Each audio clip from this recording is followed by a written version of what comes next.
Tikko uzsākoties dzelzceļa attīstībai, radās nepieciešamība pa sliežu ceļiem nosūtīt pēc iespējas vairāk sastāvus pēc iespējas īsākā laikā.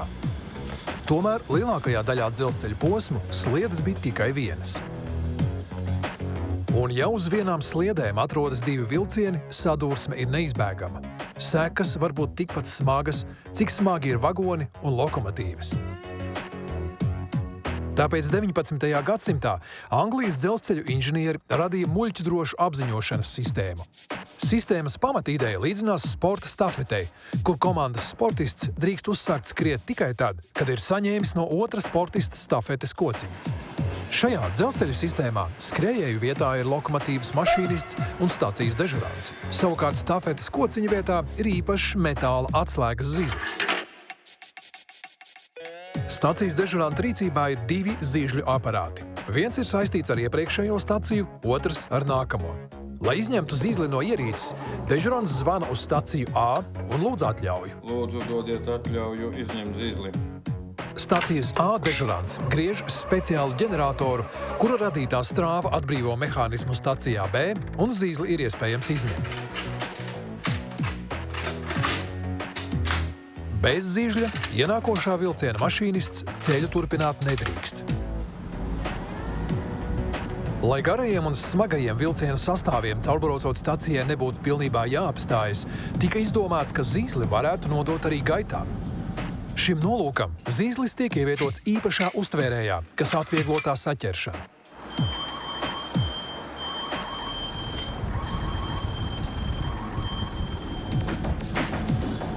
Lokomotīvas mašīnists stacijā A ir saņēmis zīzli, kas dod atļauju doties uz staciju B. Tuvojoties, mašīnists sagatavo uztvērēju, kas viņam vienkārši jāizsviež pa logu, vienlaicīgi uztverot nākamo zīzli, to, kurš ļauj doties tālāk uz nākamo staciju.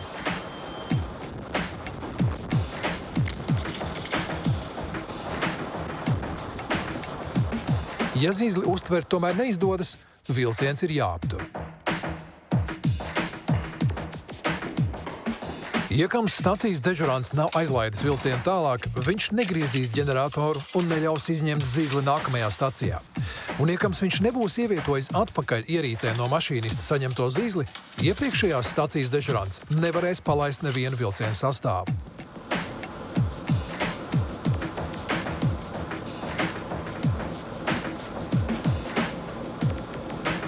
Tādējādi, ja kāds no šiem ķēdes posmiem nenostrādā, vilcienu satiksme vienkārši apstājas.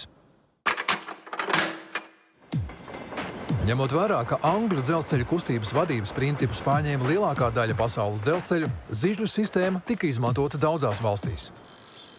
Bija arī cita, vienkāršāka sistēma, kur izveidoja vācieši un kas balstījās tikai uz telefona sakariem. Kad vilciens ienāca stacijā B, dežurants piezvanīja uz staciju A un nodeva ziņu, ka ceļš ir brīvs.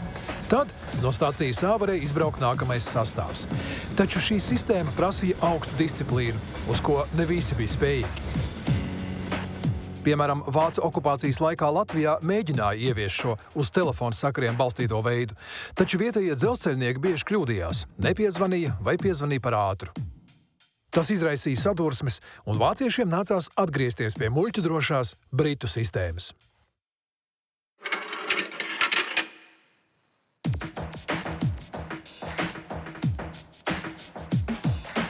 – 2014. gadā zīžļu aparātus izmanto ļoti reti, tikai vienā vietā Latvijā.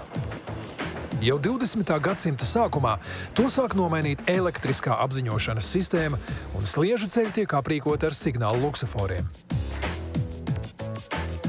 Modernākās sistēmās dzelzceļa satiksmes uzraudzībai tālāk nāk datori. Staciju dežurantu loma mazinās, kaut arī pašos pamatos uzbūve nav mainījusies. Aizvien dispečers pat gribēdams nevar atļaut vilciena sastāvu pārvietošanos, ja no attiecīgā posma iepriekšējais vilciens nav aizbraucis, nav saslēgusies atbilstošā elektriskā ķēde un signāls nav pienācis uz centrālo vadības pulti.